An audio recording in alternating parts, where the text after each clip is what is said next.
Hi guys, welcome to my channel. I'm Luiza Frujuelli and today I'm gonna do a Q&A so you guys can get to know me better. First one was, what's your background? So I'm Brazilian. I was born and raised in Rio, but I also have Italian background from my grandfather. That's why I am Brazilian Italian, because I have the two dual citizenship. I speak Portuguese, obviously, besides English, Spanish. I understand almost everything, and I'm learning Italian because some people get it confused thinking that I grew up in Italy or something like that, but no. Born and raised in Brazil, and today I live between Rio and London. What's your height? So I'm 5'8", that's 173 in meters. What's your age? So right now I'm filming this video, I'm 22, but I'm turning 23 very soon on April 10th. So I'm not sure when this video is on if I'm already gonna be 23. And my star sign is Aries. That means that I'm very impatient, but very determined and hardworking. Do you have any siblings? No, I don't have any siblings. I'm the only child. A lot of people don't know that. But I grew up very close to my cousins. I have two cousins from my mom's side, and we kind of grew up together. So I felt like I had siblings, but no, I'm the only child. What's your favorite food? That's very hard. No, I'm joking, it's not hard at all. My favorite food is Brazilian food. If you haven't tried, please, you have to try. Brazilian food is very diverse because if you see on the map, Brazil it's big. So in different regions of Brazil, there are different kinds of food. But where I'm from, Rio, we have a very typical food, which is rice, beans, meat, and fries. And the beans has nothing to do with Mexican beans, because when I talk to my friends, they're not from Brazil when I'm in London, and I say that I love beans, they think it's those spicy Mexican beans that I have nothing against. I'm just explaining that is different. So please try. Next dream destination. Well, I'm filming this video in quarantine, so to think about travel is kind of like weird right now. I was meant to go to Turkey with my boyfriend for my birthday, but of course we had to cancel that. But I would love to go to Egypt, Maldives, Australia. The list goes on. When was the time you realized you wanted to be a model? How long have you been doing this? This is a question I get a lot about modeling. I actually never realized I wanted to be a model. It was not something that I pursued. I started modeling because I met a photographer and he invited me to do a shoot, and we did it. It was my first time ever in front of a camera. I was very shy. I was 14, almost 15 at that time. And well, we did those pictures and he sent to an agency here in Rio because he was very close friends with the owner. And then the agency contacted me, asked me if I could go there so they could see me in person and meet me. And that's how I started being a model. It was very hard for me in the beginning because, as I said, I was very shy. I was studying in high school at the time in a very strict school, so I literally had time to do anything. I would only study.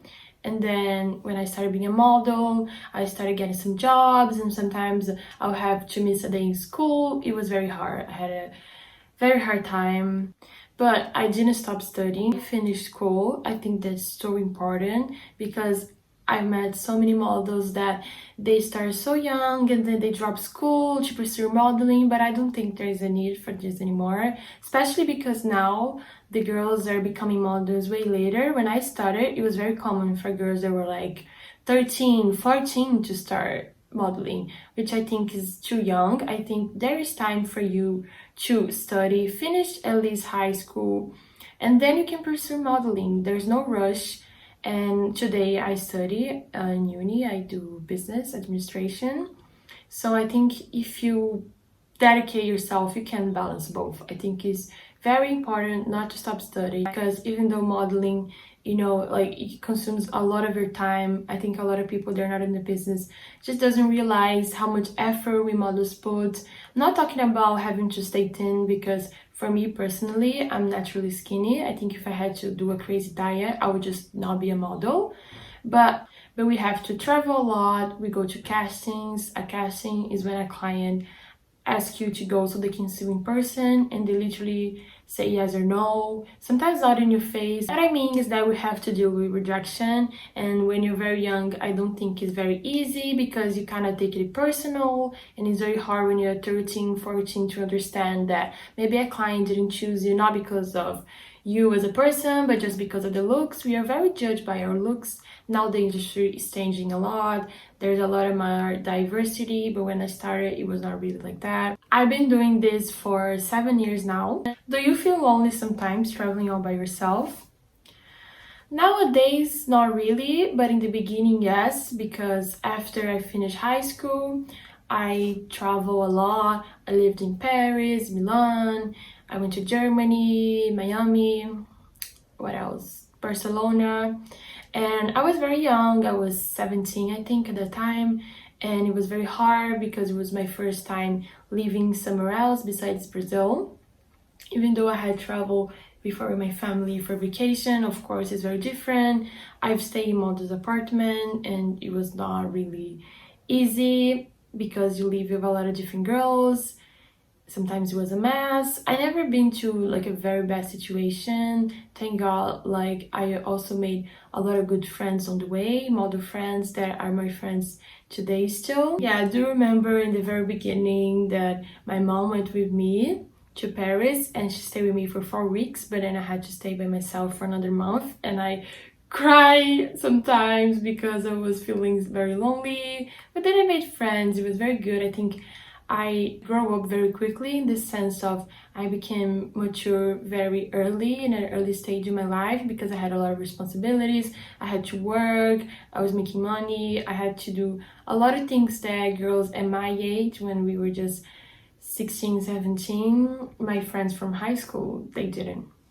So I always say that yes, I did feel lonely in the beginning, but nowadays not really, because I'm basically based in Rio, London. I'm not really traveling around all the time anymore. How do you stay humble? I think that a lot of people don't realize, like I said, how modeling is a lot of work and you have to deal with rejection. So I don't know, I never felt like I was superior to anyone, to be honest. I always been humble because I had to work really hard, you know. Nothing was really easy, nothing came easy for me.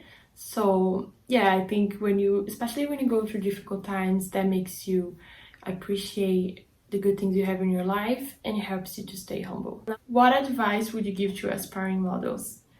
Well, that advice I already gave, which is to keep studying while you're working as a model. Don't drop your studies. Another advice would be for you to think if you really want to be a model, if you really want to pursue it, because it's a lot of work. And I'm not saying that's the reason for you not to start, but I think a lot of girls, they see models on Instagram and they just see all the good sides. We all dress up in beautiful clothes and beautiful makeup, but there's a lot of work behind it. It's not very glamorous. So if you want to be a model because you think you're gonna have a very glamorous life, don't do it. So guys, these were the questions that I thought it was most interesting ones to answer for you. If you have any other questions, please comment below, like this video, subscribe if you haven't, because I'm doing more English videos as well. This channel is mainly in Portuguese, but we are changing that. And see you in the next video. Mwah!